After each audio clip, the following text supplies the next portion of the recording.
Hai. Sebelum ini, PMX pernah keluarkan kenyataan akan menoktahkan miskin tegar dalam negara ini. Tetapi berbeza pandangan daripada pakar ini yang mengatakan tak boleh nak hapuskan. Apalah hang ni? Bukan dia cakap lah, aku dia tambah. Okay, what's up guys? Assalamualaikum dan salam sejahtera kepada korang semua yang sudi menonton Saja Sembang. Aku Faizwan. Dalam episod ini, aku nak share dengan korang artikel ini. Jom kita tengok paparan ini.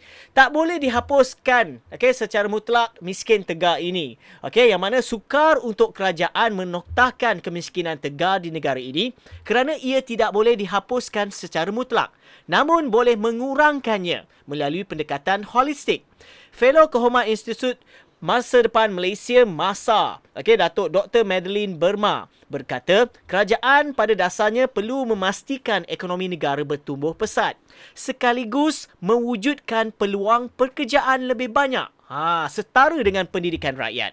Menurutnya, ukuran kemiskinan di sebuah negara adalah berdasarkan kemiskinan mutlak dan relatif. Yang mana kemiskinan mutlak ini menggunakan pendapatan garis kemiskinan yang ditetapkan, iaitu 2,208 bagi Malaysia. Kalau nak noktahkan menjadi kosong, kita kena turunkan nilainya. Ukuran kemiskinan relatif pula diukur berdasarkan perbandingan orang lain. Maknanya, pasti akan ada yang lebih miskin daripada orang lain. Jadi, kemiskinan tidak boleh dihapuskan, tapi boleh dikurangkan. Saya amat menghargai cadangan Perdana Menteri yang ada keinginan politik untuk membasmi kemiskinan di negara ini.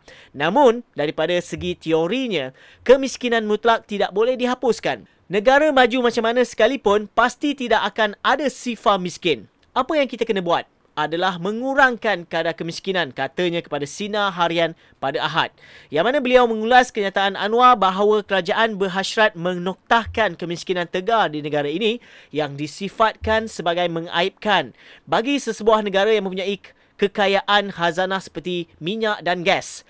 Jelasnya, negeri yang masih mencatat jumlah kemiskinan tegar tertinggi termasuk Sabah, Sarawak, Kelantan, Terengganu dan Kedah.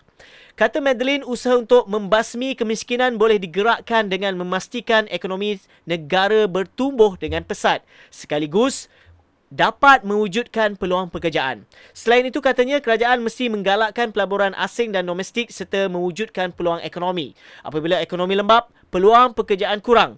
Apabila tiada peluang pekerjaan, ramai yang beralih kepada kerja pihiling.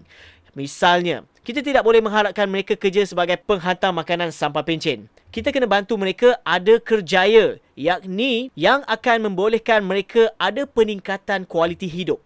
Sebab itu, kita kena perbanyakkan pelaburan domestik dan asing masuk. Ini akan mewujudkan peluang pekerjaan dan ekonomi. Masalah yang dialami sekarang adalah pendidikan kita dengan peluang ekonomi tidak selari. Kita ada ramai graduan universiti tapi ekonomi negara masih lagi banyak memerlukan pekerja di ladang. Peluang kerja setaraf dengan pendidikan sangat terhad.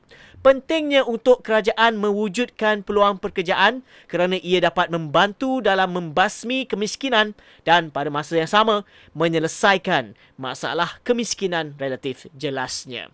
Itu saja perkongsian dalam episod kali ini. Diharap sikit sebanyak memberi info yang terkini daripada channel Saja Sembang. Aku Faizwan. Assalamualaikum.